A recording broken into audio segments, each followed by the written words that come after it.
Very good morning students. ਬੇਟਾ previous lecture 'ਚ ਅਸੀਂ ਸਿੱਖਿਆ ਸੀਗਾ ਕਿਰਚੌਫਸ ਲਾਅ ਔਰ NCERT ਦੇ ਦੋ ਬੜੇ ਹੀ ਇੰਪੋਰਟੈਂਟ ਨੂਮੈਰੀਕਲ ਵੀ ਕੀਤੇ ਸੀ, ਹੈ ਨਾ। ਲੇਕਿਨ ਲੂਪ ਦੀ ਪ੍ਰੈਕਟਿਸ ਤੁਹਾਨੂੰ ਹੋਰ ਜ਼ਿਆਦਾ ਹੋ ਸਕੇ ਇਸ ਕਰਕੇ ਨਾ ਮੈਂ 3-4 ਇੰਪੋਰਟੈਂਟ ਕੁਐਸਚਨ ਰੱਖੇ ਆ। ਕਿਰਚੌਫ ਫਸਟ ਲਾਅ, ਕਿਰਚੌਫ ਸੈਕੰਡ ਲਾਅ ਦੇ ਉੱਪਰ ਬੇਸਡ ਕੁਝ ਕੁਐਸਚਨਸ ਨੇ। ਜਿੱਦਾਂ ਇਸ ਡਾਇਗਰਾਮ 'ਚ ਬੇਟਾ ਬੜੇ ਧਿਆਨ ਨਾਲ ਦੇਖੋ, ਦੋ ਸੈਲਸ ਨੇ, ਇੱਕ ਦੀ EMF 4 ਵੋਲਟ, ਇੱਕ ਦੀ EMF 6 ਵੋਲਟ। ਇਹਦੇ ਨਾਲ ਰਸਿਸਟੈਂਸ ਲੱਗੀ ਹੋਈ ਆ 4 ਓਮ ਦੀ, ਇਸ ਸੈੱਲ ਦੇ ਕੋਲ ਰਸਿਸਟੈਂਸ ਲੱਗੀ ਹੋਈ ਆ 2 ਓਮ ਦੀ, ਔਰ ਇੱਥੇ ਇਨ ਬਿਟਵੀਨ ਟਰਮੀਨਲ 'ਚ ਰਸਿਸਟੈਂਸ ਹੈਗੀ ਆ ਬੇਟਾ 2 ਓਮ ਦੀ। ਕੁਐਸਚਨ 'ਚ ਤੁਹਾਨੂੰ ਕਹਿ ਰਿਹਾ ਫਾਈਂਡ ਕਰੋ ਕਿ I1 ਕਿੰਨਾ ਤੇ I2 ਕਿੰਨਾ। ਮਤਲਬ I1 ਕਿਹੜਾ ਕਰੰਟ ਆ? I1 ਉਹ ਕਰੰਟ ਆ ਬੇਟਾ ਜਿਹੜਾ ਇਸ ਸੈੱਲ ਭੇਜ ਰਿਹਾ ਵਾ, ਇਹ ਤੱਕ ਵਾਪਸ ਆ ਰਿਹਾ ਨਾ, ਇਹਨੇ ਭੇਜਿਆ ਹੋਊਗਾ ਤਾਂ ਹੀ ਇਹਦੇ ਤੱਕ ਉਨਾ ਵਾਪਸ ਆ ਰਿਹਾ। I1 ਕਰੰਟ ਆ ਜਿਹੜਾ ਪਹਿਲੇ ਸੈੱਲ ਨੇ ਭੇਜਿਆ, ਠੀਕ। ਔਰ ਇਹ ਦੂਸਰਾ ਸੈੱਲ ਕਿੰਨਾ ਕਰੰਟ ਭੇਜ ਰਿਹਾ ਬੇਟਾ? ਇਹ ਦੂਸਰਾ ਸੈੱਲ ਕਰੰਟ ਭੇਜ ਰਿਹਾ ਵਾ I2। ਇਹ ਦੂਸਰਾ ਸੈੱਲ ਕਿੰਨਾ ਕਰੰਟ ਭੇਜ ਰਿਹਾ? I2। ਤਾਂ ਫਿਰ ਤੁਹਾਨੂੰ ਇੱਕ ਗੱਲ ਹੋਰ ਯਾਦ ਹੋਣੀ ਚਾਹੀਦੀ ਹੈ ਤਾਂ ਇਹਦੇ ਤੱਕ ਵਾਪਸ ਵੀ ਕਿੰਨਾ ਪਹੁੰਚਣਾ ਚਾਹੀਦਾ ਵਾ? I2 ਪਹੁੰਚਣਾ ਚਾਹੀਦਾ ਵਾ। ਸੋ ਅਗਰ ਇਸ ਜੰਕਸ਼ਨ 'ਚ ਉੱਪਰੋਂ ਕਰੰਟ ਆ ਰਿਹਾ ਵਾ I1, ਇਨਕਮਿੰਗ ਕਰੰਟ ਹੋ ਗਿਆ ਨਾ I1, ਔਰ ਲੀਵਿੰਗ ਕਰੰਟ ਹੋ ਗਿਆ I2, ਇਹਦਾ ਮਤਲਬ ਬੇਟਾ ਇਸ ਸਾਈਡ ਕਿੰਨਾ ਕਰੰਟ ਗਿਆ ਹੋਊਗਾ? ਇਸ ਜੰਕਸ਼ਨ ਦੀ ਗੱਲ ਕਰ ਰਹੇ ਹਾਂ ਬੇਟਾ। Incoming current I1, incoming current I1, outgoing current ਹੈਗਾ I2, ਤਾਂ ਇਸ ਸਾਈਡ ਕਿੰਨਾ ਕਰੰਟ ਗਿਆ ਹੋਊਗਾ? I1 minus I2, I1 minus I2। Incoming current ਤੇ ਆਊਟਗੋਇੰਗ ਕਰੰਟ ਬਰਾਬਰ ਹੋਣੇ ਚਾਹੀਦੇ ਆ, ਇਨਕਮਿੰਗ ਕਰੰਟ ਤੇ ਆਊਟਗੋਇੰਗ ਕਰੰਟ ਬਰਾਬਰ ਹੋਣੇ ਚਾਹੀਦੇ ਆ। ਤਾਂ ਮੈਂ ਕਹਿ ਸਕਦਾ ਨਾ ਇੱਥੇ ਕਰੰਟ ਇਸ ਰੈਸਿਸਟਰ 'ਚੋਂ ਕਿੰਨਾ ਕਰੰਟ ਪਾਸ ਕਰ ਰਿਹਾ? I1 ਮਾਈਨਸ I2, ਠੀਕ ਹੈ ਜੀ। ਸੋ ਦੇਖੋ I1 ਮਾਈਨਸ I2, I1 ਬੇਟਾ ਉੱਪਰ ਨੂੰ ਚਲਾ ਗਿਆ, I2 ਇੱਧਰੋਂ ਆਇਆ ਸੀ ਨਾ, ਠੀਕ ਹੈ ਜੀ, ਮਾਈਨਸ I2, ਸੋ ਇੱਥੋਂ ਵਾਪਸ ਆਇਆ। ਸੋ ਇਸ ਤਰੀਕੇ ਨਾਲ ਤੁਹਾਨੂੰ ਲੂਪ ਦੇ ਵਿੱਚ ਪਹਿਲਾਂ ਕਰੰਟ ਦੀ ਡਿਸਟਰੀਬਿਊਸ਼ਨ ਸਹੀ ਕਰ ਲੈਣੀ ਚਾਹੀਦੀ ਆ ਤਾਂ ਕਿ ਤੁਹਾਡਾ ਕੁਐਸਚਨ ਦੇ ਵਿੱਚ ਗਲਤੀ ਘੱਟ ਤੋਂ ਘੱਟ ਹੋਵੇ। ਤੁਸੀਂ ਇੱਥੇ ਵੀ ਲਗਾ ਸਕਦੇ ਸੀ, ਇੱਥੇ I2 current incoming, I1 current outgoing, so ਇੱਧਰ ਨੂੰ ਭੇਜ ਦਿਓ I2 ਕਰੰਟ, I2 ਦੇ ਵਿੱਚੋਂ I1 ਮਾਈਨਸ ਕਰ ਦਿਓ। ਸੇਮ ਨੈਗੇਟਿਵ ਸਾਈਨ ਕੀ ਕਰ ਰਿਹਾ? ਹੋ ਸਕਦਾ ਕਿ ਕਰੰਟ ਇੱਦਾਂ ਗਿਆ ਹੋਊਗਾ, ਸਾਨੂੰ ਕਿਉਂਕਿ ਸੈਂਸ ਥੋੜੀ ਪਤਾ ਨਾ, ਅਸੀਂ ਤਾਂ ਇੱਦਾਂ ਮੰਨ ਲਿਆ। ਅਸੀਂ ਮੰਨ ਲੈਣਾ I1 I2 ਦੀਆਂ ਵੈਲਿਊਜ਼ ਆ ਜਾਣੀਆਂ ਨੇ। ਹੁਣ ਲੂਪ ਲਗਾਈਏ, ਨਾਮ ਦੇ ਲਈਏ A B C D E F। I1 ਤੇ I2 ਕਰੰਟ ਪਤਾ ਕਰਨਾ, I1 ਤੇ I2 ਕਰੰਟ ਪਤਾ ਕਰਨਾ, ਠੀਕ ਹੈ ਜੀ। ਕਲੀਅਰ ਪੁੱਤਰ? ਸੋ ਬੇਟਾ ਸਭ ਤੋਂ ਪਹਿਲਾਂ ਲੂਪ ਲੈਣ ਲੱਗੇ ਆ in close loop, in close loop A F C B A, A F C B A। ਇਸ ਕਲੋਜ਼ ਲੂਪ ਦੇ ਵਿੱਚ ਫਟਾਫਟ ਨਾ ਇਕੁਏਸ਼ਨ ਬਣਾਉਣ ਦੀ ਕੋਸ਼ਿਸ਼ ਕਰੋ। ਮੇਰੇ ਤੋਂ ਪਹਿਲਾਂ ਤੁਹਾਡੀ ਇਕੁਏਸ਼ਨ ਬਣੀ ਹੋਣੀ ਚਾਹੀਦੀ ਆ। 4 ਰੂਲਸ ਹੀ ਅਪਣਾਣੇ ਆ। ਜਿਹੜਾ ਸੈੱਲ ਕਰੰਟ ਭੇਜ ਰਿਹਾ, ਜੇ ਸਾਡੀ ਲੂਪ ਵੀ ਉਸੇ ਡਾਇਰੈਕਸ਼ਨ 'ਚ, ਅਸੀਂ ਲੂਪ ਇੱਦਾਂ ਲਈ ਰਾਜੇ A F C B A, ਇਹ ਸੈੱਲ ਕਰੰਟ ਵੀ ਉਸੇ ਡਾਇਰੈਕਸ਼ਨ 'ਚ ਭੇਜ ਰਿਹਾ ਵਾ, ਇਹ ਸੈੱਲ ਕਰੰਟ ਵੀ ਉਸੇ ਡਾਇਰੈਕਸ਼ਨ 'ਚ ਭੇਜ ਰਿਹਾ ਵਾ। ਇਹਦਾ ਮਤਲਬ ਇਸ ਸੈੱਲ ਦੀ EMF ਕੀ ਲੈਣੀ ਆ? ਇਸ ਸੈੱਲ ਦੀ EMF ਕੀ ਲੈਣੀ ਆ? ਪੋਜ਼ਿਟਿਵ, +6। ਇਸ ਰੈਸਿਸਟਰ R3 ਦੇ ਵਿੱਚੋਂ, ਇਸ ਰੈਸਿਸਟਰ R3 ਦੇ ਵਿੱਚੋਂ ਕਿੰਨਾ ਕਰੰਟ ਪਾਸ ਕਰ ਰਿਹਾ? I2। ਇਸ ਰੈਸਿਸਟਰ R3 ਦੇ ਵਿੱਚੋਂ ਕਿੰਨਾ ਕਰੰਟ ਪਾਸ ਕਰ ਰਿਹਾ? I2। ਸਾਨੂੰ I2 ਦੀ ਵੈਲਿਊ ਨਹੀਂ ਪਤਾ, ਲੇਕਿਨ R3 ਦੀ ਵੈਲਿਊ ਤਾਂ ਪਤਾ 4 ਓਮ, ਸੋ ਲਿਖਾਂਗੇ 4I2, 4I2। ਔਰ ਜਿਸ ਡਾਇਰੈਕਸ਼ਨ 'ਚ ਲੂਪ ਆ ਬੇਟਾ ਪੋਟੈਂਸ਼ੀਅਲ 'ਚ ਫਾਲ ਵੀ ਉਸੇ ਡਾਇਰੈਕਸ਼ਨ 'ਚ ਹੋ ਰਿਹਾ, ਜਿਸ ਡਾਇਰੈਕਸ਼ਨ 'ਚ ਲੂਪ ਆ ਪੋਟੈਂਸ਼ੀਅਲ 'ਚ ਫਾਲ ਵੀ ਉਸੇ ਡਾਇਰੈਕਸ਼ਨ 'ਚ ਹੋ ਰਿਹਾ। ਤੇ ਪੋਜ਼ਿਟਿਵ ਲੈਣੀ ਕਿ ਨੈਗੇਟਿਵ? ਨੈਗੇਟਿਵ। ਜਿਸ ਡਾਇਰੈਕਸ਼ਨ ਜਾ ਰਹੀ ਹੋਈ ਹੈ, ਜੇ ਲੂਪ ਪੋਟੈਂਸ਼ੀਅਲ 'ਚ ਫਾਲ ਵੀ ਉਸੇ ਡਾਇਰੈਕਸ਼ਨ 'ਚ ਹੋਵੇ ਤਾਂ ਉਹ ਪੋਟੈਂਸ਼ੀਅਲ ਨੈਗੇਟਿਵ ਲੈਣਾ, 4I2 ਨੈਗੇਟਿਵ, ਠੀਕ ਹੈ ਜੀ। ਹੁਣ ਬੇਟਾ ਇੱਧਰ ਦੇਖੋ, I1 minus I2 current, I1 minus I2 current 2 Om ਦੇ ਰੈਸਿਸਟਰ 'ਚੋਂ ਪਾਸ ਹੋ ਰਿਹਾ ਵਾ। I1 minus I2 current 2 Om ਦੇ ਰੈਸਿਸਟਰ 'ਚੋਂ ਪਾਸ ਹੋ ਰਿਹਾ, ਤਾਂ ਪੋਟੈਂਸ਼ੀਅਲ ਲਿਖਿਆ ਜਾਊਗਾ I1 ਮਾਈਨਸ I2 ਇੰਟੂ 2। ਹਾਂਜੀ, ਲੇਕਿਨ जिस डायरैक्शन च लूप आ, जिस डायरैक्शन च लूप आ फॉल ਉਹਦੇ ओपोजिट डायरैक्शन च हो रहा, तो बेटा इनू की लेना पॉजिटिव इक्वल्स टू 0 है ना, इक्वल्स टू 0। चलो इनू इक्वेशन हले 1 नहीं मानते, इनू जरा सॉल्व कर लीजिए। 6 माइनस 4i2 बेटा plus 2i1 minus 2i2 equals to 0। Minus 4i2 minus 2i2 minus 6i2 बेटा उधर जाके प्लस 6i2 प्लस 2i1 बेटा उधर जाके माइनस 2i1, एक इक्वेशन मिल गई। इनू 1 मनो 6 is equals to 6i2 minus 2i1। अच्छा दूसरी लूप लो, दूसरी लूप ਇਹਦੇ ਵਿੱਚ ਵੀ ਬੇਟਾ i1 i2 ਆ ਰਹੇ ਆ। ਯਾਦ ਆ ਕਿਹਾ ਸੀਗਾ ਜਿੰਨੇ ਵੇਰੀਏਬਲ ਪਤਾ ਕਰਨੇ ਘੱਟ ਤੋਂ ਘੱਟ ਉਨੀਆਂ ਇਕੁਏਸ਼ਨਸ ਬਣਾਉਣੀਆਂ, ਜਿੰਨੇ ਵੇਰੀਏਬਲਸ ਪਤਾ ਕਰਨੇ ਘੱਟ ਤੋਂ ਘੱਟ ਉਨੀਆਂ ਇਕੁਏਸ਼ਨਸ ਬਣਾਉਣੀਆਂ। ਸੋ i1 ਤੇ i2 ਦੋ ਵੇਰੀਏਬਲ ਆ ਤਾਂ ਦੋ ਇਕੁਏਸ਼ਨਸ ਤੁਹਾਡੀਆਂ ਬਣਨੀਆਂ ਹੀ ਚਾਹੀਦੀਆਂ ਨੇ। ਮੈਂ ਲੂਪ ਲੈਣ ਲੱਗਾ E D C F E in close loop, in close loop E D C F E, ठीक है जी। क्लोज लूप केड़ी लई है E D C F E, E तो D गए, D तो C गए, C तो F गए, F तो E गए, ठीक है जी। अच्छा देखो तो हुण इस सैल दी EMF पॉजिटिव लवां कि नैगेटिव, सैल दी EMF की लऊंगा पॉजिटिव, क्यों जिस डायरैक्शन च लूप रह रहा करंट भी उसी डायरैक्शन च सैल भेज रहा, तो EMF पॉजिटिव 4 इक्वल्स टू हाँ जी इस 2 ओम के रजिस्टर चो कितना करंट पास कर रहा I1, इस 2 ओम के रजिस्टर चो कितना करंट पास कर रहा I1, ਇਹਦਾ मतलब -2i1। नैगेटिव क्यों लिया बेटा, क्लैरिटी हो गई होनी है। जिस डायरैक्शन जा रहे हैं पोटेंशियल का फॉल भी उसी डायरैक्शन हो रहा, जिस डायरैक्शन जा रहे हैं पोटेंशियल का फॉल भी उसी डायरैक्शन हो रहा, दैट्स वाई नैगेटिव। अच्छा इस 2 ओम रजिस्टर चो कितना करंट पास कर रहा I1 माइनस I2, सो I1 माइनस I2 इंटू 2 और बेटा ਇਹਦਾ पोटेंशियल जिस डायरैक्शन जा रहे हैं फॉल भी उसी डायरैक्शन हो रहा, ये भी की लेना negative equals to 0, equals to 0। So साडे कोल आया बेटा 4 minus 2i1 minus 2i1 minus minus plus 2i2 equals to 0। Minus 2i1 बेटा माइनस 4i1, जो इक्वैलिटी के दूसरी साइड लैके गए हो गया 4i1 प्लस दे, ठीक है जी, प्लस 2i2 उधर जाके माइनस 2i2 माइनस 2i2। इनू मनो इक्वेशन नंबर 2 मिल गई बेटा दो इक्वेशनस कि हुण इन्हां नूं सॉल्व कर सकते हैं, सॉल्व कर लवांगे तो i1 ते i2 की वैल्यू मिल जाएगी। हुण दोनों इक्वेशनों नूं जरा थोड़ा सिस्टमैटिकली लिख लवां, minus 2i1 plus 6i2 is equals to 6,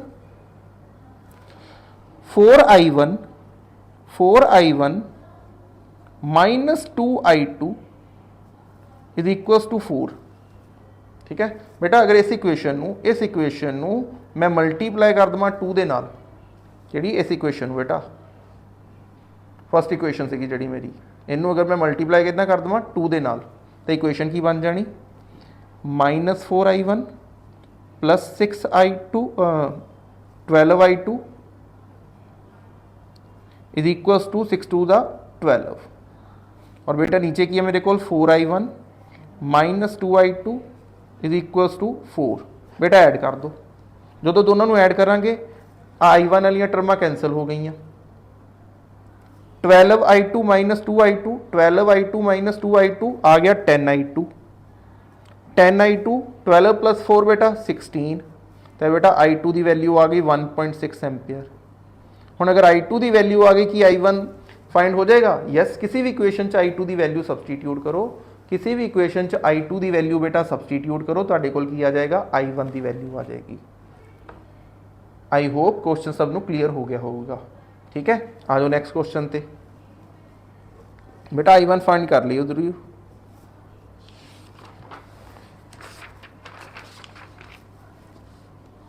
second question easy आ, इनू दो मैथड ना कर सकते हैं, ओम्स लॉ के मैथड ना भी कर सकते हैं और तुसी लूप लगा के भी कर सकते हैं।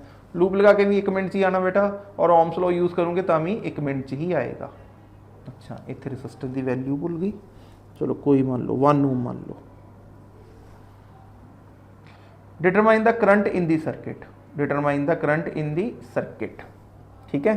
सर्किट च करंट पता करना, याद करो सैल्स के केस में तुहानूं समझाया सीगा कि अगर 10 वोल्ट का सैल तो 5 वोल्ट का सैल दोनों के पॉजिटिव टर्मिनल कट्ठे होण, दोनों के नैगेटिव टर्मिनल कट्ठे होण, बेटा इस सैल ने किधर नूं करंट भेजण की कोशिश करनी है, इस सैल ने करंट भेजण की कोशिश करनी है एंटी क्लॉकवाइज, इस 5 वोल्ट के सैल ने करंट भेजण की कोशिश करनी है क्लॉकवाइज।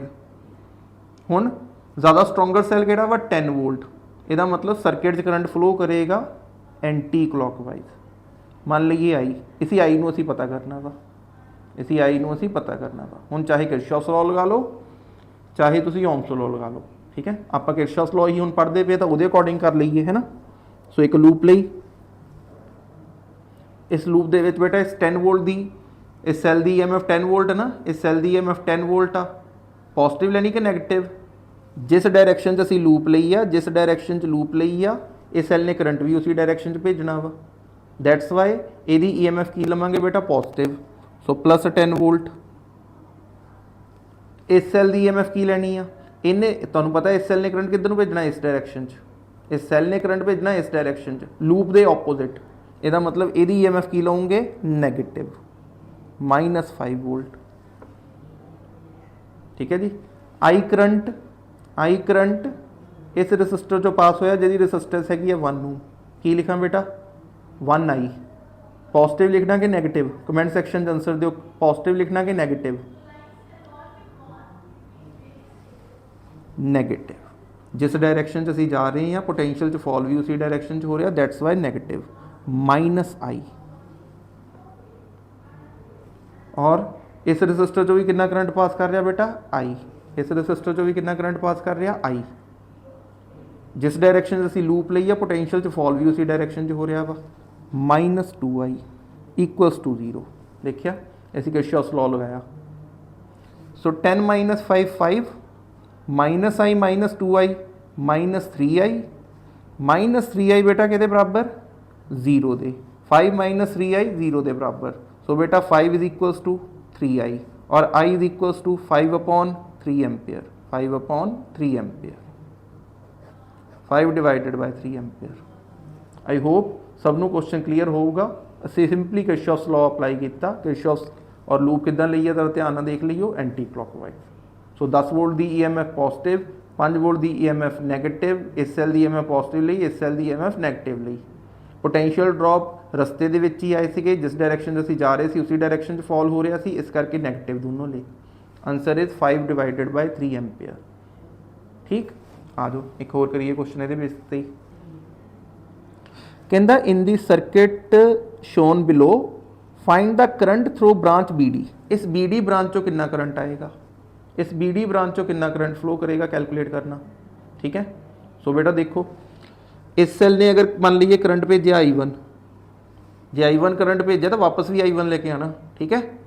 और इस सैल ने मान लीजिए करंट भेजा I2, ਇਹਦਾ मतलब इधरों आ रहा I2 और इधरों आ रहा I1। इनकमिंग करंट किहड़े आ I1 ते I2, इनकमिंग करंट दोनों ही किहड़े आ I1 ते I2। तो आउटगोइंग करंट कितना होगा बेटा, इनकमिंग करंट आउटगोइंग करंट के बिल्कुल बराबर होना चाहिए, मतलब इस साइड कितना करंट गया होगा I1 + I2। इस रजिस्टर चो कितना करंट पास होया होगा I1 + I2, है ना। और यदि रजिस्टेंस नहीं गिवन असी मान लीए 2 ओम, यदि रजिस्टेंस मान लीए 2 ओम। ठीक है, तुहानूं कंसैप्ट सीखना, तुसीं कुछ भी रजिस्टेंस दी हो सकती है, तुहानूं मतलब I1 + I2 की वैल्यू पता करना, I1 + I2 की वैल्यू पता करना। ठीक है। सो आ जाओ बेटा लूप लईए। सो एक लूप लै रहे हैं बेटा ABD नहीं मार किया, ABCD, इनू ले लीए E पॉइंट, इनू ले लीए F point. In close loop बेटा ABDFA, ABDFA। ठीक है। जो मैं क्लोज लूप ਲਈ ਨਾਲ ਹੀ ਤੁਹਾਡੇ दिमाग च आना चाहिए, ਅਸੀਂ इक्वेशन बनानी शुरू कर दईए सब तो पहले ही। ABDFA बेटा इस सैल ने करंट किधर नूं भेजना, लूप की डायरैक्शन नाल नूं। इस सैल ने करंट किधर नूं भेजना, लूप की डायरैक्शन नाल नूं। तो 15 वोल्ट जी यदि EMF की ली जाऊगी पॉजिटिव। इस 6 ओम के रजिस्टर जो कितना करंट पास कर रहा I1, इस 6 ओम के रजिस्टर चो कितना करंट पास कर रहा I1 और असी जा भी रहे हैं ए तो बी एल ही। ਇਹਦਾ मतलब पोटेंशियल च फॉल उसी डायरैक्शन च हो रहा जिस डायरैक्शन च लूप आ -6I1 -6I1। इस 2 ओम के रजिस्टर चों कितना करंट पास कर रहा I1 + I2 और जिस डायरैक्शन च लूप आ पोटेंशियल का फॉल भी उसी डायरैक्शन च हो रहा। ये भी की लवांगे नैगेटिव -2 ब्रैकेट च आ गया बेटा I1 + I2 = 0 सो 15 -6I1 -2I1 -2I2 = 0 है ना। 15 -6I1 -2I1 -2I2 = 0 बेटा। -6I1 -2I1 -8I1 बेटा उधर जाके हो गए +8I1 -2I2 बेटा उधर जाके हो गए +2I2। सो इक्वेशन आ गई 15 = 8I1 + 2I2। ठीक है जी। बट बेटा क्यों बार बार तुहानूं ये क्वेश्चन की प्रैक्टिस करा रहे हैं, तुहानूं कंपीटीशन इदां दे क्वेश्चन करने आने चाहिए आ। दूसरी लूप लैन लगा enclose loop B C E D B B C E D B है ना। लूप लगाती मैं लिया B तो गए C तो गए E तो गए D तो फिर वापस आए B ते। Close loop B C E D B। चलो बेटा सैल दी EMF पॉजिटिव के नैगेटिव, सैल दी EMF पॉजिटिव के नैगेटिव जिस डायरैक्शन से लूप ले लिए करंट वो ऑपोजिट डायरैक्शन भेज रहा है सैल है ना। सो नैगेटिव -30 ठीक है जी। I2 करंट इस 3 ओम के रजिस्टर चो पास कर रहा I2 करंट इस 3 ओम के रजिस्टर चो पास कर रहा। सो 3I2 हो गया बेटा पोटेंशियल डिफरेंस है ना। हुण जिस डायरैक्शन च असी जा रहे हैं पोटेंशियल का फॉल तो वो ऑपोजिट डायरैक्शन च हो रहा। ये लवांगे +3I2 फिर आ जाओ बेटा इस 2 ओम के रजिस्टर चो कितना करंट पास कर रहा I1 + I2। इस 2 ओम के रजिस्टर चो कितना करंट पास कर रहा I1 + I2 और जिस डायरैक्शन असी जा रहे हैं फॉल वो ऑपोजिट डायरैक्शन च हो रहा। ये भी पॉजिटिव बेटा +2I1 + I2 = बेटा 0। सो बेटा इतने नैगेटिव टर्म उधर जाके की हो जानी पॉजिटिव, तो मैं लिख सकता 30 = 2I1 + 2I2 + 3I2। सो बेटा 2I2 + 3I2 5I2 2I1 + 5I2 = कितना आ गया बेटा 30। इक्वेशन नंबर 2 ठीक है जी। सो 2 इक्वेशन मिल गई पुत्र, 2 इक्वेशन तो मिल गई। हुण की I1 ते I2 पता कर सकते हैं? यस कर सकते हैं है ना। सो 15 = 8। हुण देख लो तुहाडे कोल इत्थे 2I1 आ इत्थे 8I1 आ। सो इस सैकेंड इक्वेशन को मल्टीप्लाई कर लो 4 नाल, इस सैकेंड इक्वेशन को मल्टीप्लाई कर लो 4 नाल और फिर माइनस कर दो। ठीक है जी। जो माइनस करूँगे I1 वाली टर्मां कैंसल हो जानियां, I2 पता करना। और कमेंट सैक्शन दे विच मैनूं बेटा इहदा आंसर चाहिए कि I1 की वैल्यू कितनी आई तुहाडी ते I2 की वैल्यू कितनी आई। कमेंट सैक्शन में मैनूं इहदा आंसर मिलना चाहिए कि I1 कितना ते I2 कितना। क्लैरिटी। अगले क्वेश्चन ते आ जाओ। हाँ देखो किरचॉफ फर्स्ट लॉ के उपर भी मैं क्वेश्चन रखिया वा। अलग अलग जंक्शन ने, इनू जंक्शन 1 मान लवां, इनू जंक्शन 2 मान लवां, इनू जंक्शन 3 मान लवां और इनू जंक्शन 4 मान लीए है ना। नॉर्मल तक इदा ही कर लो, पर याद मैं कहना हुंदा सीगा जंक्शन नूं करो डिफ्यूज़, जंक्शन नूं करो डिफ्यूज़। एक जंक्शन मान लो, एक जंक्शन मान लो, उस एक जंक्शन के उपर सारे करंट शो करो। इनकमिंग करंट किहड़े किहड़े आ 15 एम्पेयर, इनकमिंग करंट दूसरा किहड़ा वा 3 एम्पेयर, और कोई incoming current yes 5 ampere. Outgoing current सिर्फ एक वा जी आई, आउटगोइंग करंट सिर्फ एक आई। लो जी आई होप सबनों आंसर मिल गया होवे, आई होप सबनों आंसर मिल गया होवे। किरचॉफ फर्स्ट लॉ की कहंदा incoming current is equals to the outgoing current. Incoming current junction दे उत्ते नैट करंट हमेशा कितना होएगा 0, जिन्ना इनकमिंग करंट होएगा बेटा उन्ना ही आउटगोइंग करंट होएगा, जिन्ना इनकमिंग करंट उन्ना ही outgoing current, according to the law of conservation of charge, according to the law of conservation of charge. कोई दे दो मैनू आई दा आंसर जल्दी, 23 एम्पेयर। ठीक है जी, क्योंकि इनकमिंग करंट सारे जोड़ लो, 15 + 5 20, 20 + 3 23, तो आउटगोइंग करंट भी कितना होगा 23 एम्पेयर। सो नहीं तो नियाणा इत्थे कन्फ्यूज रहिंदा, इधर कितना गया, इधरों कितना आया, आ किधर गया। ठीक है जी, कोई चक्कर नहीं, जंक्शन डिफ्यूज कर लो और incoming current is equal to outgoing current कर दो। ठीक है जी, आंसर आ जाएगा। ठीक है, सो देख लो जल्दी क्वेश्चन हो रहे ना। अच्छा जी, आ स्पैशली मैं रखिया क्योंकि बच्चे इदा के क्वेश्चन तो डर जाते होंगे जिथे अर्थिंग आ जाती है। कहना in the following figure the potential difference between P and Q. बेटा किन्ने मैथड इस क्वेश्चन करने लिए, मैं बड़ा सिंपल जिहा मैथड दसूँगा। याद आ, जो किसी पॉइंट में अर्थ कर दिता जाए, जो किसी पॉइंट में अर्थ कर दिता जाए। अच्छा, और इत्थे बैटरी नहीं दी, इत्थे बैटरी दी है, बैटरी देनी चाहिए सी, मान लीए 15 वोल्ट, और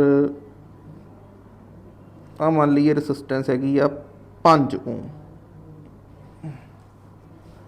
ठीक है, सो बैटरी का पोटेंशियल डिफरेंस भी मान लिया, इधरले साइड जो सैल लग्या इसका पोटेंशियल डिफरेंस 15 वोल्ट, और इत्थे जी रसिस्टेंस ही मान ली 5 ओम। इचों करंट कितना पास होके गया वा, इचों करंट कितना पास होके गया वा 2 एम्पीयर। चलो जी, कहता find the potential difference between P and Q. और हाँ, ऑब्जेक्टिव च बड़े ध्यान ना देखना कि वीपी माइनस वी क्यू पूछ रहा वा कि we Q minus V P पूछ रहा। याद है ना, दोनों का आंसर सेम नहीं होएगा, दोनों का आंसर अलग अलग होएगा।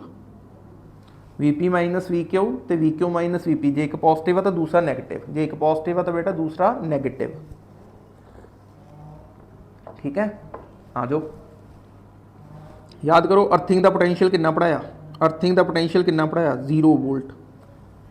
अर्थिंग का पोटेंशियल कितना पढ़ाया 0 वोल्ट।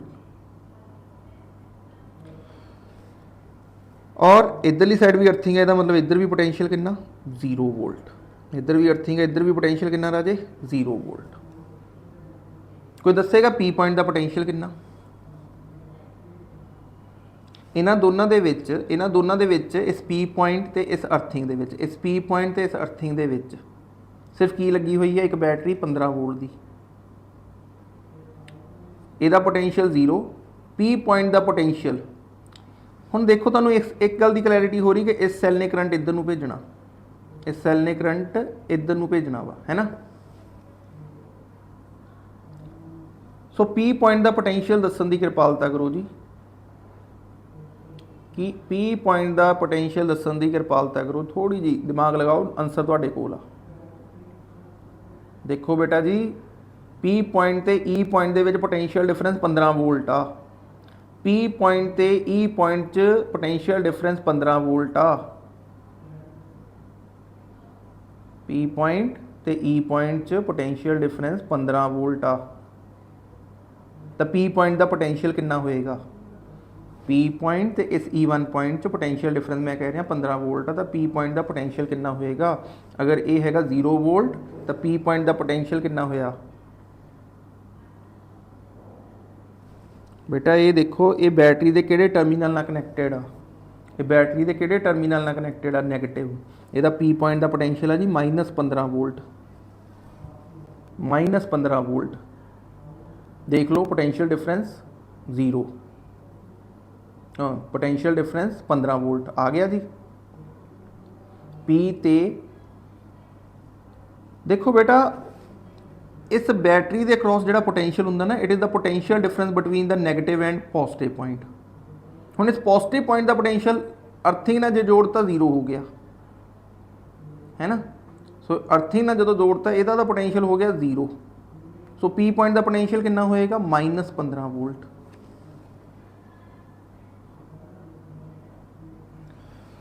क्यू पॉइंट का पोटेंशियल कितना होएगा, क्यू पॉइंट का पोटेंशियल कितना होगा 2 एम्पेयर का करंट पास होया, 2 एम्पेयर का करंट पास होया 5 ओम के रसिस्टर चों, 2 एम्पेयर का करंट पास होया 5 ओम के रसिस्टर च, potential difference 10 volt, potential difference 10 volt. इत्थे हैगा जी 0 वोल्ट, इत्थे हैगा जी 0 वोल्ट, अर्थ दा पोटेंशियल 0। सो क्यू पॉइंट का पोटेंशियल कितना होगा, आंसर दिओ जी +10 वोल्ट के -10 वोल्ट। क्यू पॉइंट का पोटेंशियल +10 वोल्ट के -10 वोल्ट लिखा, -10 वोल्ट, -10 वोल्ट। ठीक है जी। करंट फ्लो करता हुंदा बेटा high potential to low potential, याद कर लो, करंट फ्लो करता हुंदा high potential to low potential.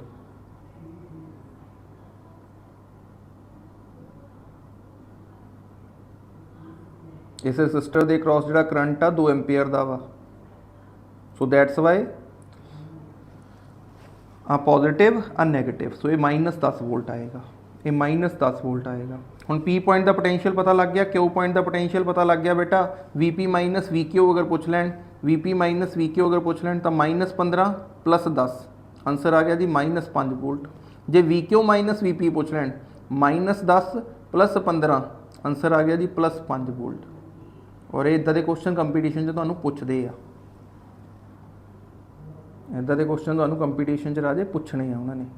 ठीक है जी, आ जाओ अगे। एक अगेन अच्छा क्वेश्चन कहता, as the switch S is closed, as the switch S is closed in the circuit current pass through it, current pass through it, ये विचों कितना करंट पास होगा। ठीक है जी, पहला देखो ए पॉइंट का पोटेंशियल 20 वोल्ट आ और बी पॉइंट का पोटेंशियल 5 वोल्ट आ। ए पॉइंट का पोटेंशियल 20 वोल्ट आ, ए पॉइंट का पोटेंशियल 5 वोल्ट आ। ठीक है जी, ਇਹਦਾ मतलब इधरों करंट जा रहा होगा कुछ, मान लीए I1, कितना करंट जा रहा मान लीए I1 इस पॉइंट वाल, ए पॉइंट का पोटेंशियल मान लीए X, ਇਹਦਾ पोटेंशियल मान लीए X, इस पॉइंट का पोटेंशियल राजे मान लिया X, और इधरों भी करंट आ रहा मान लीए I2, इधरों करंट आ रहा I2, इधरों करंट आ रहा राजे I1, इधरों करंट आ रहा बेटा I2। ठीक है जी, जिद्दे स्विच नूं ऑन करांगे इस साइड कितना करंट जाएगा, जिद्दे स्विच नूं ऑन करांगे इस साइड कितना करंट जाएगा, क्योंकि क्यों करंट जाएगा बेटा, ਇਹਦਾ पोटेंशियल हैगा 0, ਇਹਦਾ पोटेंशियल हैगा 0, अर्थिंग का पोटेंशियल कितना हुंदा 0, करंट फ्लो करता high potential to low potential. ਇਹਦਾ मतलब जे मैं कह रहा ए तो एक्स वाल नूं करंट आ रहा ना, ए तो एक्स वाल नूं करंट आ रहा, ਇਹਦਾ मतलब ए पॉइंट का पोटेंशियल ज़्यादा वा as compare to X. X तो अगर अर्थिंग वाल नूं करंट जा रहा, एक्स तो अगर अर्थिंग वाल नूं करंट जा रहा तो एक्स का पोटेंशियल 0 तो ज़्यादा वा, मतलब एक्स का पोटेंशियल 5 ते 20 दे विच है। सो ਇਹਦਾ ਹੁਣ बड़ा सिंपल जिहा वा, इधरों करंट आ रहा I1, इधरों करंट आ रहा I2, नीचे नूं कितना करंट गया मान लीए I1 + I2, नीचे नूं कितना करंट गया I1 + I2, है ना, जिन्हों I3 कह लीए, जिन्हों I3 कह लीए। हुण ये तुहानूं पता वा कि I3 किहदे बराबर, तुहानूं I3 किहदे बराबर दिख रहा वा I1 + I2 दे, I3 किहदे बराबर आ I1 + I2 दे। करंट किहदे इक्वल हुंदा, ओम्स लॉ याद आ, V = IR, V = IR, है ना। ਇਹਦਾ मतलब जे मैं लिखना चाहना वा I1, जे लिखना चाहना वा I1, पोटेंशियल डिफरेंस कितना लिखूंगा, पोटेंशियल डिफरेंस लिखूंगा 20 - X, पोटेंशियल डिफरेंस कितना लिखूंगा 20 - X, है ना, डिवाइडेड बाय रेजिस्टेंस कितनी है 2 ओम, डिवाइडेड बाय रेजिस्टेंस कितनी है 2 ओम, प्लस I2 कितना लिखा I2 5 - X, 5 - X divided by resistance कितनी बेटा 4, रेजिस्टेंस कितनी 4 is equal to I3। X का पोटेंशियल ज़्यादा मन्निया तो अं इधर कहा X minus 0 divided by X minus 0 divided by resistance कितनी आ, इतने रेजिस्टेंस की वैल्यू नहीं दी, रेजिस्टेंस की वैल्यू लो पुत्र 1 ओम ले लो, रेजिस्टेंस की वैल्यू 1 ओम ले लो, एक्स माइनस 0/1, लो जी एक्स की वैल्यू पता लग जूगी, एक्स की आ इस पॉइंट का पोटेंशियल, इस पॉइंट का पोटेंशियल, इस जंक्शन का पोटेंशियल, रेजिस्टेंस कहती 1 ओम है। सो सब तो पहला तो एक्स कैलकुलेट करिए, सब तो पहला एक्स कैलकुलेट करिए। सो बेटा x माइनस 0 तो x ही हो गया और 1 x ही लिखा।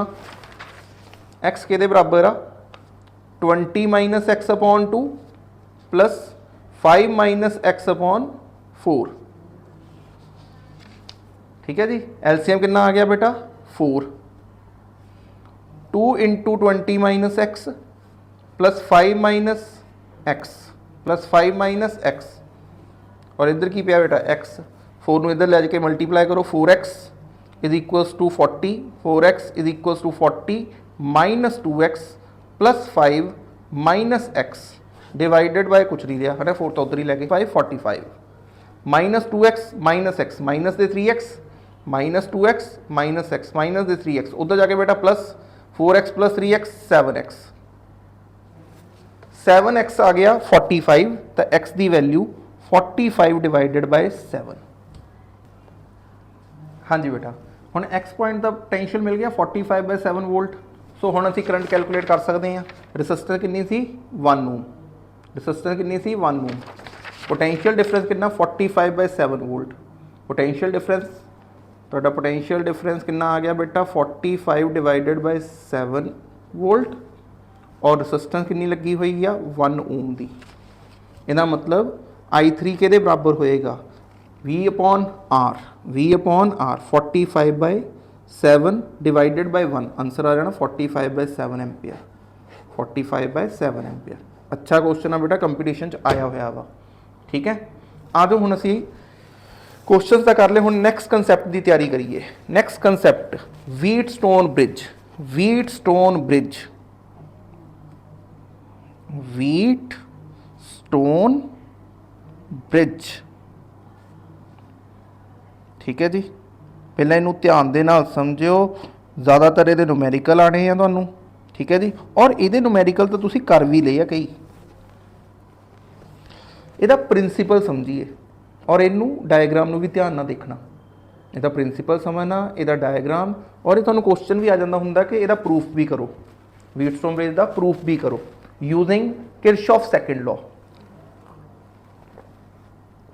Using Kirchhoff second law. ठीक है, सो बेटा व्हीटस्टोन ब्रिज या ना मैं कह सका 4 रसिस्टर, 4 रसिस्टर साडे कोल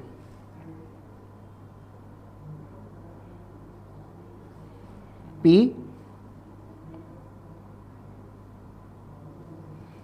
Q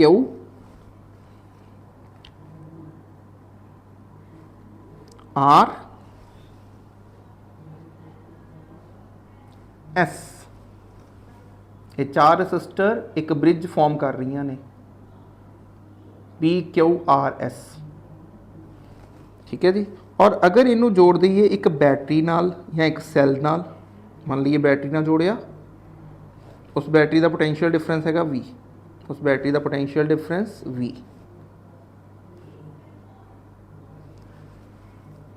इनू A पॉइंट मान लवां, इनू B पॉइंट, इनू C पॉइंट, इनू D पॉइंट और B ते D दे विच, B ते D दे विच एक जोड़ दिता जाता बेटा गैल्वेनोमीटर। B ते D पॉइंट दे विच बेटा की जोड़िया जाता एक गैल्वेनोमीटर। G लिख रहे हैं ना, G गैल्वेनोमीटर। गैल्वेनोमीटर, गैल्वेनोमीटर एक इदां दी डिवाइस आ बेटा जिहड़ी सानू स्मॉल करंट मेजर करके दिंदी आ ते ये डिफलैक्ट कर रहा हुंदा वा। गैल्वेनोमीटर कदों डिफलैक्ट करता, गैल्वेनोमीटर कदों डिफलैक्ट करता, इत्थे मैं कह रहा निडल लगी हुई आ, इत्थे हुंदा बेटा 0 मार्क, इत्थे हुंदा 30 मार्क, इत्थे हुंदा 30 मार्क। 30 डिवीजनस नॉर्मली तुहाडे लैब च जिहड़ा तुसीं देखदे ना, लैब च जिहड़ा तुसीं गैल्वेनोमीटर देखदे उहदे विच लैफ्ट हैंड साइड भी 30 डिवीजनस ने और राइट हैंड साइड भी 30 डिवीजनस ने। जिद्दां ही इस गैल्वेनोमीटर चों थोड़ा जिहा भी करंट पास होया तो ये डिफलैक्ट करना शुरू कर दिंदा वा। ये जिहड़ी निडल आ, ये जिहड़ी निडल आ बेटा ये डिफलैक्ट करनी शुरू हो जाती है आइदर टुवार्ड लैफ्ट और toward right, either toward left और राइट। बेटा कदों गैल्वेनोमीटर डिफलैक्ट करता जदों गैल्वेनोमीटर चों करंट पास करे, जदों गैल्वेनोमीटर चों करंट पास करे। व्हीटस्टोन ब्रिज का प्रिंसीपल की आ, किस प्रिंसीपल के उपर ये वर्क करता वा, इस चीज़ को हुण बड़े ध्यान नाल समझो। ਗੈਲਵੈਨੋਮੀਟਰ ਬਹੁਤ ਡੀਪ ਚ ਪੜਾਂਗੇ, ਨੈਕਸਟ ਯੂਨਿਟ ਦੇ ਵਿੱਚ ਅਸੀਂ ਗੈਲਵੈਨੋਮੀਟਰ ਬਾਰੇ ਬਹੁਤ ਕੁਝ ਪੜ੍ਹਨਾ ਵਾ। ਫਿਲਹਾਲ ਸਿਰਫ ਇੰਨਾ ਯਾਦ ਰੱਖਣਾ ਕਿ ਗੈਲਵੈਨੋਮੀਟਰ ਇੱਕ ਇੱਦਾਂ ਦੀ ਡਿਵਾਈਸ ਆ ਜਿਹੜੀ ਕੀ ਮੇਜਰ ਕਰਕੇ ਦਿੰਦੀ ਸਮੌਲ ਕਰੰਟ, ਔਰ ਜਦੋਂ ਵੀ ਕਰੰਟ ਇਸ ਗੈਲਵੈਨੋਮੀਟਰ ਚੋਂ ਪਾਸ ਕਰੇਗਾ ਇਹ ਡਿਫਲੈਕਟ ਕਰਦਾ ਵਾ। ਗੈਲਵੈਨੋਮੀਟਰ ਡਿਫਲੈਕਟ ਕਰਦਾ ਵਾ, ਇਹਦੀ ਜਿਹੜੀ ਸੂਈ ਆ ਡਿਫਲੈਕਟ ਕਰੇਗੀ ਆਈਦਰ ਟੁਵਾਰਡ ਲੈਫਟ ਔਰ ਰਾਈਟ। ਇਹਦਾ ਪ੍ਰਿੰਸੀਪਲ ਹੁਣ ਬੜੇ ਧਿਆਨ ਨਾਲ ਸਮਝਿਓ, ਤੁਹਾਨੂੰ ਸਟੇਟਮੈਂਟ ਵੀ ਕਹਿੰਦੇ ਹੁੰਦੇ ਆ, state it's principal, state it's principal. ਬਹੁਤ ਸਿੰਪਲ ਆ ਬੇਟਾ, ਕੋਈ ਮੁਸ਼ਕਿਲ ਨਹੀਂ ਆ। ਕਹਿੰਦਾ ਬ੍ਰਿਜ ਬੈਲੈਂਸ ਕਦੋਂ ਹੋਏਗਾ? ਬ੍ਰਿਜ ਬੈਲੈਂਸ ਹੋਏਗਾ ਜਦੋਂ ਗੈਲਵੈਨੋਮੀਟਰ ਚੋਂ ਕੋਈ ਕਰੰਟ ਪਾਸ ਨਹੀਂ ਕਰੇਗਾ। ਜਦੋਂ ਇਸ ਗੈਲਵੈਨੋਮੀਟਰ ਚੋਂ ਕਰੰਟ ਕਿੰਨਾ ਪਾਸ ਕਰੇ? 0। ਕਹਿੰਦਾ ਇਫ no current, ਅਗਰ ਕਰੰਟ ਨਹੀਂ ਪਾਸ ਕਰੇਗਾ ਤਾਂ ਬੇਟਾ ਡਿਫਲੈਕਟ ਵੀ ਨਹੀਂ ਕਰੇਗਾ ਨਾ, ਤਾਂ ਨਿਡਲ ਨਾ ਲੈਫਟ ਵੱਲ ਨੂੰ ਡਿਫਲੈਕਟ ਕਰੇਗੀ ਨਾ ਰਾਈਟ ਵੱਲ ਨੂੰ, ਜੇ ਕਰੰਟ ਪਾਸ ਹੀ ਨਹੀਂ ਕਰ ਰਿਹਾ।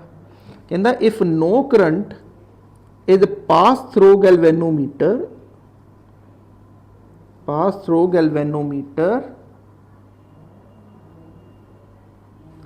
then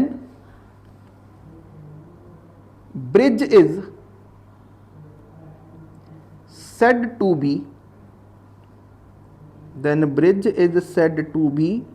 balanced, ਕਦੋਂ ਬੇਟਾ? ਜਦੋਂ ਗੈਲਵੈਨੋਮੀਟਰ ਚੋਂ ਕਿੰਨਾ ਕਰੰਟ ਪਾਸ ਕਰੇ? 0। If no current is pass through galvanometer ਦਾ ਮਤਲਬ ਆ IG ਕਿੰਨਾ ਹੋਣਾ ਚਾਹੀਦਾ? 0। ਦੈਨ ਕਹਿੰਦਾ ਬ੍ਰਿਜ ਕੀ ਹੁੰਦਾ? Balanced. Then bridge is said to be balanced. ਔਰ ਯਾਦ ਕਰੋ ਅਸੀਂ ਪੋਟੈਂਸ਼ੀਅਲ 'ਚ ਪੜ੍ਹਦੇ ਹਾਂ ਕਿ ਜਦੋਂ ਦੋਨਾਂ ਪੁਆਇੰਟਾਂ ਦਾ ਪੋਟੈਂਸ਼ੀਅਲ ਸੇਮ ਹੋ ਜਾਵੇ ਉਦੋਂ ਹੀ ਨਹੀਂ ਉੱਧਰ ਉਹਨਾਂ ਦੋਨਾਂ ਸਾਈਡਸ ਤੇ ਚਾਰਜ ਆਏਗਾ। ਜੇ B ਪੁਆਇੰਟ ਦਾ ਪੋਟੈਂਸ਼ੀਅਲ ਤੇ D ਪੁਆਇੰਟ ਦਾ ਪੋਟੈਂਸ਼ੀਅਲ ਬਰਾਬਰ ਹੋ ਗਿਆ ਤਾਂ ਹੀ ਇਸ ਸਾਈਡ ਚਾਰਜ ਨੇ ਫਲੋ ਨਹੀਂ ਕਰਨਾ। ਹੁਣ ਸਾਨੂੰ ਕਹਿ ਰਿਹਾ ਕਿ ਕਰੰਟ ਪਾਸ ਨਹੀਂ ਕਰ ਰਿਹਾ। If no current is pass through galvanometer, ਜੇ ਕਰੰਟ ਗੈਲਵੈਨੋਮੀਟਰ ਚੋਂ ਪਾਸ ਨਹੀਂ ਕਰ ਰਿਹਾ, ਜੇ ਕਰੰਟ ਗੈਲਵੈਨੋਮੀਟਰ ਚੋਂ ਪਾਸ ਨਹੀਂ ਕਰ ਰਿਹਾ, ਇਹਦਾ ਮਤਲਬ ਬੇਟਾ B ਪੁਆਇੰਟ ਦਾ ਪੋਟੈਂਸ਼ੀਅਲ ਤੇ D ਪੁਆਇੰਟ ਦਾ ਪੋਟੈਂਸ਼ੀਅਲ ਉਸ ਟਾਈਮ ਤੇ ਕੀ ਹੋ ਚੁੱਕਾ ਵਾ? ਇਕੁਅਲ ਹੋ ਚੁੱਕਾ ਵਾ। ਇਹ ਗੱਲ ਯਾਦ ਰੱਖਣੀ ਆ। ਦੇਅਰਫੋਰ potential of B point is equals to potential of D point। Current ਕਦੋਂ ਨਹੀਂ ਫਲੋ ਕਰੂਗਾ? ਇੱਕ ਆਮ ਤੋਂ ਦੂਸਰੇ, ਇੱਕ ਪੁਆਇੰਟ ਤੋਂ ਦੂਸਰੇ ਪੁਆਇੰਟ ਵੱਲ ਨੂੰ ਕਰੰਟ ਕਦੋਂ ਫਲੋ ਨਹੀਂ ਕਰੇਗਾ ਬੇਟਾ? ਜਦੋਂ ਪੋਟੈਂਸ਼ੀਅਲ ਸੇਮ ਹੋ ਗਿਆ। ਹੁਣ ਉਹ ਕਹਿ ਰਿਹਾ ਕਿ ਕਰੰਟ ਅਗਰ ਪਾਸ ਨਹੀਂ ਕਰ ਰਿਹਾ ਤਾਂ ਬ੍ਰਿਜ ਬੈਲੈਂਸਡ ਆ, ਤਾਂ ਮੈਂ ਇਹ ਵੀ ਕਹਿਣਾ ਹੁੰਦਾ ਜੇ ਬ੍ਰਿਜ ਬੈਲੈਂਸਡ ਆ ਤਾਂ B ਪੁਆਇੰਟ ਦਾ ਪੋਟੈਂਸ਼ੀਅਲ ਤੇ D ਪੁਆਇੰਟ ਦਾ ਪੋਟੈਂਸ਼ੀਅਲ ਸੇਮ ਹੋਏਗਾ। ਜੇ ਬ੍ਰਿਜ ਤੁਹਾਡਾ ਬੈਲੈਂਸਡ ਆ, ਗੈਲਵੈਨੋਮੀਟਰ 'ਚੋਂ ਕੋਈ ਕਰੰਟ ਨਹੀਂ ਪਾਸ ਕਰ ਰਿਹਾ ਤਾਂ ਬ੍ਰਿਜ ਤੁਹਾਡਾ ਬੈਲੈਂਸਡ ਆ, ਔਰ ਉਸ ਟਾਈਮ ਤੇ B ਪੁਆਇੰਟ ਦਾ ਤੇ D ਪੁਆਇੰਟ ਦਾ ਪੋਟੈਂਸ਼ੀਅਲ ਬਰਾਬਰ ਹੁੰਦਾ ਵਾ। ਆਲਸੋ ਬੇਟਾ ਆਮਣੇ ਸਾਹਮਣੇ ਵਾਲੀਆਂ ਰੈਸਿਸਟੈਂਸ ਦੇਖੋ, ਆਮਣੇ ਸਾਹਮਣੇ ਵਾਲੀਆਂ ਰੈਸਿਸਟੈਂਸ, ਮੈਂ ਇਸ ਰੈਸਿਸਟੈਂਸ ਨੂੰ ਨਾਮ ਦਿੱਤਾ P, ਇਸ ਰੈਸਿਸਟੈਂਸ ਨੂੰ ਨਾਮ ਦਿੱਤਾ Q, ਇਹਨੂੰ ਨਾਮ ਦਿੱਤਾ R, ਇਹਨੂੰ S। ਦੈਨ ਬੇਟਾ P/Q ਦੀ ਰੇਸ਼ੋ R/S ਦੇ ਰੇਸ਼ੋ ਦੇ ਬਰਾਬਰ ਹੁੰਦੀ ਆ ਅਗਰ ਕੀ ਆ? Bridge balanced. ਇਹ ਸਾਰੀਆਂ ਕਹਾਣੀਆਂ ਉਦੋਂ ਦੀਆਂ ਨੇ ਜਦੋਂ ਬ੍ਰਿਜ ਤੁਹਾਡਾ ਬੈਲੈਂਸ ਆ। ਜੇ ਗੈਲਵੈਨੋਮੀਟਰ ਚੋਂ ਕਰੰਟ ਨਹੀਂ ਪਾਸ ਕਰ ਰਿਹਾ, bridge is said to be balanced, then P/Q is equals to R/S। Also B point ਦਾ ਪੋਟੈਂਸ਼ੀਅਲ ਤੇ D ਪੁਆਇੰਟ ਦਾ ਪੋਟੈਂਸ਼ੀਅਲ ਵੀ ਬਰਾਬਰ ਹੋਏਗਾ। ਔਰ ਇਦਾਂ ਵੀ ਲਿਖ ਦਿੱਤਾ ਜਾਂਦਾ ਵਾ, ਇਹਨੂੰ ਇਨਵਰਸ ਵੀ ਟਰੂ ਆ ਬੇਟਾ, ਇਹਦਾ ਇਨਵਰਸ ਵੀ ਟਰੂ ਆ। If P/Q the ratio, P/Q the ratio R/S the ratio ਦੇ ਬਰਾਬਰ ਆ ਜਾਵੇ, ਕਹਿੰਦਾ ਅਗਰ P/Q ਦੀ ਰੇਸ਼ੋ R/S ਦੀ ਰੇਸ਼ੋ ਦੇ ਬਰਾਬਰ ਆ ਜਾਵੇ, then bridge is said to be balanced,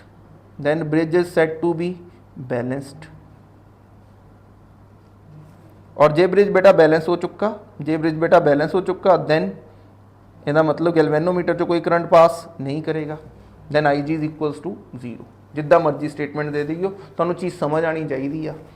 If no current is passed through galvanometer, then bridge is said to be balanced, then potential of B point is equals to potential of D point, also P/Q the ratio R/S the ratio ਦੇ ਬਰਾਬਰ ਹੁੰਦੀ ਆ। और इदा भी statement कई books दे दिंदियां ने कि if P/Q is equals to R/S, अगर P/Q की रेशो R/S की रेशो के बराबर आ, then bridge is set to be balanced, then IG के बराबर होएगा, 0 के बराबर होएगा। ਇਹਦਾ मतलब जे IG 0 तो P/Q R/S के बराबर होगा, जे P/Q R/S की रेशो के बराबर है तो IG 0 होगा। दोनों का इनवर्स ट्रू आ, ठीक है जी। वाइस एंड वर्सा वाली कहानी आ, जे P by Q R by S के बराबर तो आई जी जीरो, जे आई जी जीरो तो P by Q R by S के बराबर। हुण इहदा प्रूफ करन लगे आ बेटा, हुण इहदा प्रूफ इहदा करन लगे आ प्रूफ। इहदा प्रूफ की है, बड़े ध्यान नाल देखियो, ठीक है। मान लीए इस बैटरी तो जो चार्ज में एनर्जी मिली, चार्ज फ्लो करना शुरू होया और charge flowing per unit time नूं असीं की कह दईदा current. Charge flowing per unit time नूं ही असीं की कहीदा करंट। बेटा इस ए पॉइंट ते करंट किन्ने हिस्सों डिवाइड होएगा, इस ए पॉइंट ते करंट किन्ने हिस्सों डिवाइड होएगा, दो पार्ट्स है ना, सबनों पता। मान लीए इस साइड करंट गया I1 और इस साइड करंट गया I2, इस साइड करंट गया I1 और इस साइड करंट गया I2। सोचो कि गैल्वेनोमीटर जो अगर जो करंट पास होया हुंदा, जे IG जीरो नहीं है, मान लीए कि IG जीरो नहीं है, IG की वैल्यू है कुछ, जे गैल्वेनोमीटर जो करंट पास किया हुंदा, इस पॉइंट ते इनकमिंग करंट किहड़ा वा I2, इस पॉइंट ते बी पॉइंट की गल कर रहे हैं राजे, बी पॉइंट की आ बी पॉइंट, ठीक है, देखने में अजीब जिहा लगता हुंदा मेरा। इस बी पॉइंट ते इनकमिंग करंट हैगा बेटा I2, आउटगोइंग करंट हैगा IG, तो इसका मतलब इस क्यू रसिस्टर चो कितना करंट जाएगा I2 माइनस IG, इस क्यू रसिस्टर चो कितना करंट जाएगा I2 माइनस IG, है ना। इन्नी गल की क्लैरिटी हो गई। अच्छा हुण इस डी पॉइंट ते देखिए बेटा, डी पॉइंट ते इनकमिंग करंट किहड़ा वा IG, डी पॉइंट ते इनकमिंग करंट किहड़ा वा, एक IG, दूजा बेटा I2। ਇਹਦਾ मतलब आउटगोइंग करंट कितना होगा I2 प्लस IG, है ना। किरचॉफ फर्स्ट लॉ लगाना आया, किरचॉफ फर्स्ट लॉ लगाना आया, ठीक है जी। हुण बेटा इस C पॉइंट ते इनकमिंग करंट हैगा वा I1 माइनस IG, दूसरा I2 प्लस IG, एक I1 माइनस IG, दूसरा I2 प्लस IG। ਇਹਦਾ मतलब आउटगोइंग करंट कितना होगा, आउटगोइंग करंट होगा I1 plus I2, outgoing current होएगा I1 प्लस I2, और बेटा I1 प्लस I2 के बराबर आ I दे, है ना। सो करंट की डिवीजन इस तरीके ना बिल्कुल सही होनी चाहिए। और बेटा जिन्ना करंट अगर तुसी बैटरी तो जिन्ना लिया वा, अगर उन्ना ही उन्होंने वापस दे चुके हो, मतलब सर्किट दे विच तुसी डिस्ट्रीब्यूशन बिल्कुल सही की आ। अगर इदा का ना हो, मतलब कुछ ना कुछ कितने गड़बड़ हो गई, उन्होंने सुधारिए, ठीक है। आ जाओ हुण असीं इहदा प्रूफ करन लगे हाँ, और प्रूफ करने लिए उन्हें क्या, यूजिंग किरचॉफ सेकंड लॉ, और हमेशा कहता भी यही आ, प्रूफ करन लगे हाँ using Kirchhoff's voltage law, Kirchhoff second law, Kirchhoff's loop rule. Clear पुत्र, आ जाओ। सो बेटा देखो वो लिए तो लूप लैनी पैनी है ना। सो लूप लैन लगा ABDA इन्ने क्वेश्चन करवा चुका लूप दे। लूप गलत नहीं होनी चाहिए। व्हीटस्टोन ब्रिज तुहाडा इंपॉर्टेंट आर्टिकल आ, it is your important article. 3 marks दे विच क्वेश्चन भी आंदा सबजैक्टिव दे विच, ठीक है जी। और न्यूमेरिकल तो तुहानूं पता ही आ, अनगिनत है तुहाडे कोल, एक्सट्रैक्ट दे विच देख लो, चाहे NCERT च देख लो, ठीक है जी। ब्रिज बैलेंस कदों हुंदा, सब तो पहली गल बेटा याद रखनी, ब्रिज बैलेंस कदों हुंदा, या तो IG जीरो होवे या P/Q अपॉन R/S की रेशो बराबर होवे। दोनों च कोई एक चीज़ भी अगर तुहानूं क्लैरिटी हो गई तो इसका मतलब तुहाडा ब्रिज बैलेंस आ। जे P/Q R/S की रेशो के बराबर है तो गैल्वेनोमीटर चो करंट नहीं पास करना, जो गैल्वेनोमीटर चो करंट नहीं पास कर रहा मतलब P/Q तो R/S की रेशो बराबर आ, बराबर आ, बराबर आ। क्लैरिटी आ जाओ। हाँ जी बेटा, लूप केड़ी लगी आ, in close loop ABDA, in close loop ABDA, ठीक है। जल्दी बेटा, कोई सैल नहीं लगा, कोई सैल नहीं लगा, सैल की टेंशन ही उड़ गई तुहाडी, कोई सैल नहीं लगा, जल्दी बोलो। हाँ जी चलो जी। I1 करंट पास कर रहा वा रसिस्टर P चो, I1 करंट पास कर रहा रसिस्टर P चो, और जिस डायरेक्शन च असीं लूप लई है फॉल भी उसी डायरेक्शन च हो रहा वा, तो लिख सकदा -I1P, -I1P। अच्छा जी, दूसरा रसिस्टर देखो जल्दी। अच्छा, IG करंट के चो पास हो रहा गैल्वेनोमीटर चो, IG करंट के चो पास हो रहा गैल्वेनोमीटर चो, और जिस डायरेक्शन च असी जा रहे हैं फॉल भी उसी डायरेक्शन च हो रहा वा। सो ਇਹਦਾ पोटेंशियल डिफरेंस की लिखन लगा, -IG इंटू कैपिटल G। मैं गैल्वेनोमीटर की रसिस्टेंस बेटा G मान ली, गैल्वेनोमीटर की रसिस्टेंस कितनी मान ली, G मान ली, उस करंट कितना मान लिया, IG मान लिया। तो पोटेंशियल डिफरेंस कितना होया, पोटेंशियल का ड्रॉप कितना होया, IG इंटू कैपिटल G।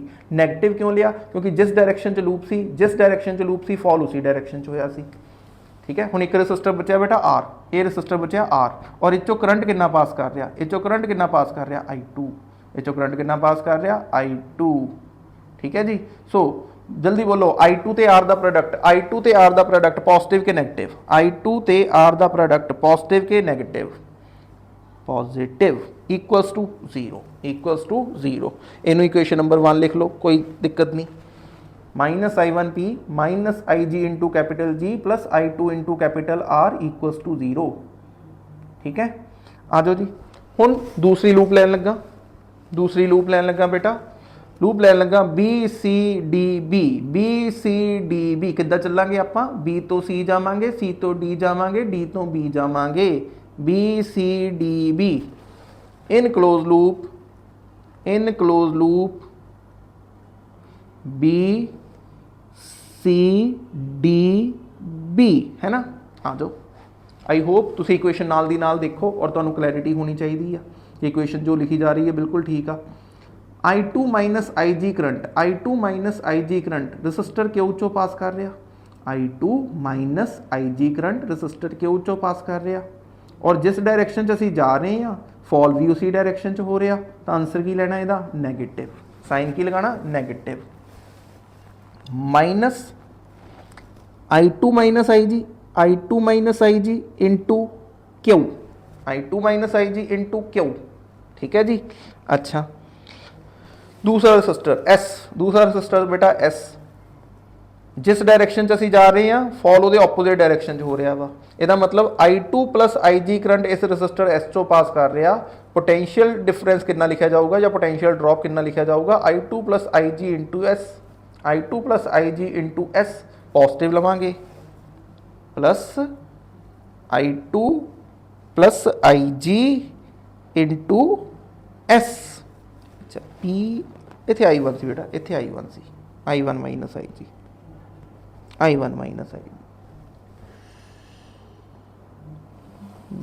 है, इत्थे गलती हुई किसी ने दस्सिया तुसीं है।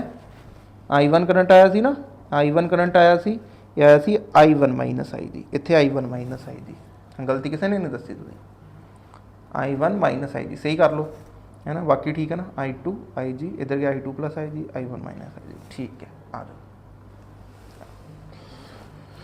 सो I1 minus IG into Q, I2 plus IG into S। और गैल्वेनोमीटर की भी गल कर लीए, असी जा रहे हैं D तो B वाल नूं, असी जा रहे हैं D तो B वाल नूं, फॉल हो रहा ऑपोजिट डायरैक्शन च, फॉल हो रहा ऑपोजिट डायरैक्शन च, ए प्लस लेना, plus IG into capital G equals to zero. Second equation.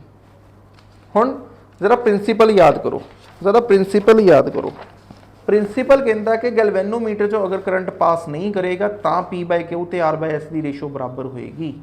सो कुछ नहीं करना, put IG is equals to zero, put IG is equals to zero in equation number 1 and in equation number 2। पहली equation ते दूसरी equation, पहली equation बेटा तुहाडी है, दूसरी इक्वेशन दोनों च IG नूं जीरो पुट कर दो, देखिए इक्वेशन की आंदी। जो पहली इक्वेशन च बेटा IG नूं जीरो पुट किया, equation I minus I1P plus I2R equals to zero. ठीक है जी, minus I1P plus I2R is equals to zero है ना। और अगर मैं आ वाली टर्म बेटा उधर ले जावा तो मेरे को आ गया minus I1P is equals to minus I2R, और बेटा नेगेटिव ना नेगेटिव कैंसिल कर दिए, I1P is equals to I2R। ठीक है, ध्यान ना समझो, इन्ना डीपली समझा रहा वा। हुण सैकेंड इक्वेशन च बेटा IG नूं जीरो पुट कर दो, सैकेंड इक्वेशन च IG नूं जीरो पुट कर दो, देखो की आएगा minus I1Q minus I1Q plus I2S equals to zero. IG नूं जिथे जिथे जिथे जिथे IG देख रहा सी जीरो पुट कर दो सैकेंड इक्वेशन च, इक्वेशन आ गई minus I1Q plus I2S is equals to zero. और लिख सकता इनू minus I1Q is equals to minus I2S। बेटा नेगेटिव ना नेगेटिव कैंसिल हो गया, नेगेटिव ना नेगेटिव कैंसिल हो गया। ठीक है जी, इक्वेशन आ गई I1Q is equals to I2S। Bracket च रखो, ये हैगी तुहाडी इक्वेशन नंबर 4। सो बेटा डिवाइड कर दो, डिवाइड थर्ड इक्वेशन बाय 4। तीसरी इक्वेशन को डिवाइड करो फोर्थ ना, डिवाइड 3/4। सो बेटा third equation I1P divided by आ जाना I1Q is equals to right hand side I2R divided by I2S। बेटा I2 ना I2 कैंसिल हो गया, I1 ना I1 कैंसिल हो गया, साढ़े को आ गया P upon Q is equals to R बटा S। रखो ब्रैकेट जी, प्रूव करता। ये चीज़ प्रूव करनी सी और ये तुहाडे लिए बिल्कुल मुश्किल नहीं है क्योंकि तुसीं किरचॉफ सैकेंड लॉ दे अच्छे क्वेश्चन कर लिए आ। ठीक है, हुण मिलते हैं नैक्सट लैक्चर च।